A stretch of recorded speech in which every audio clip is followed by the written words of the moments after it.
So hello everybody. Today I came up with a new video in which we talk about group theory. BSc Mathematics Honors second year का subject है ये. So today's topic is coset and Lagrange's theorem.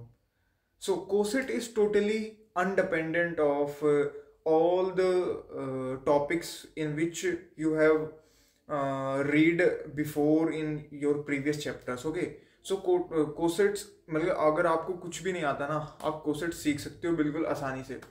So coset basically क्या होता है, what is coset about. So coset is like for example, मैं आपको example दे के समझाता हूँ कोसेट.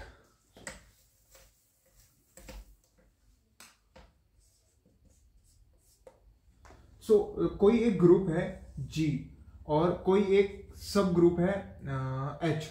तो जो ये H है ना, H is basically a non empty सब ग्रुप ऑफ G. G कोई भी एक ग्रुप है जिसका कोई भी एक नॉन एम्प्टी सब ग्रुप है H.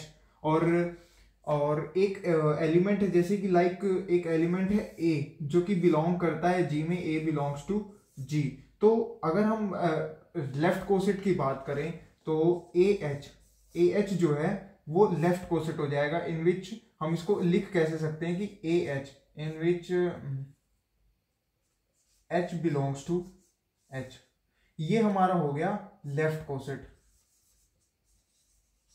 अगर हम राइट कोसेट की बात करें तो right coset same element of जो G का एलिमेंट है वो राइट हैंड साइड में आ जाएगा HA.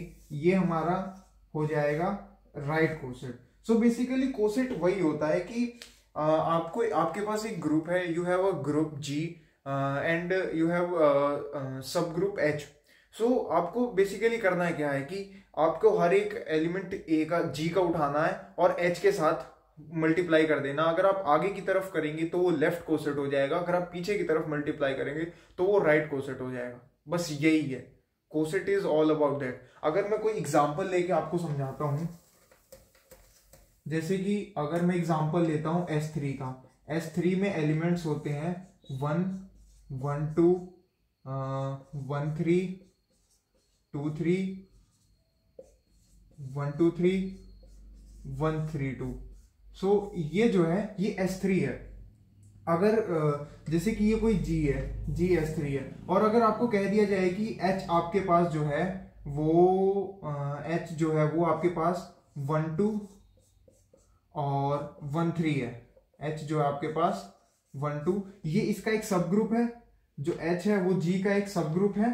तो बेसिकली अगर आपको AH निकालने को कह दिया जाए तो आपको करना क्या है, आपको हर एक G का एक एलिमेंट उठाना. मान लीजिए आपने G का पहले एलिमेंट 1 उठा लिया और इसको H के साथ मल्टीप्लाई कर देना है. अगर आपसे लेफ्ट कोसेट पूछा जाए तो ये आपका लेफ्ट कोसेट हो जाएगा. जैसे कि अगर इसको मल्टीप्लाई करेंगे तो H ही आ जाएगा. और अगर G का हम कोई दूसरा एलिमेंट उठाते हैं 1 2, अगर इसको H के साथ मल्टीप्लाई कर देते हैं तो आपका आ जाएगा 1 2 1 2 और 1 2 1 3. बेसिकली यही है लेफ्ट कोसेट. और अगर आपसे राइट कोसेट पूछा जाए तो आप इसका राइट हैंड साइड में मल्टीप्लाई कर दीजिएगा हर एक G के हर एक एलिमेंट का H के साथ, तो यही आपका कोसेट हो जाएगा. बस कोसेट यही है और कुछ नहीं है कोसेट. और बात करें लैग्रेंजेस थ्योरम की, तो Lagrange's theorem is very simple. Like मैं आपको बताता हूँ. लैग्रेंजेस थ्योरम पता क्या कहता है,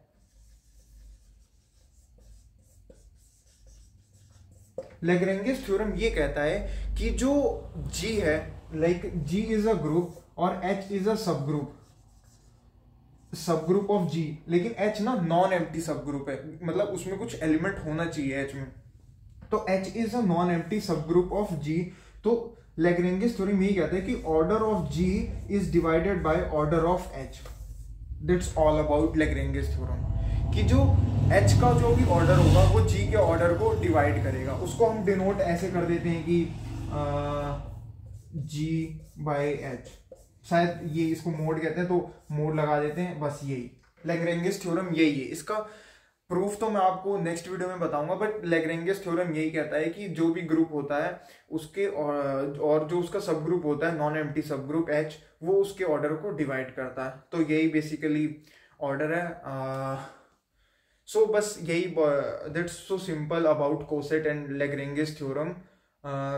इतना ज़्यादा मुश्किल भी नहीं है ये। सो बेसिकली ये दोनों किसी से भी डिपेंड नहीं करते हैं। आप अगर आपको ग्रुप थ्योरी में कुछ भी नहीं आता, आप कोसेट को समझ सकते हैं, लैग्रेंजेस थ्योरम को पढ़ सकते हैं। और इसके आप ऐसे ही क्वेश्चंस लगाएंगे तो सिंपल क्वेश्चंस होते हैं, जिसमें कि S3 Z9 ये सब मिला के ऐसे क्वेश्चंस पुट कर देते हैं। सो नेक्स्ट वीडियो में मैं आपको लैग्रेंजेस थ्योरम का प्रूफ बताऊंगा। Okay, thank you.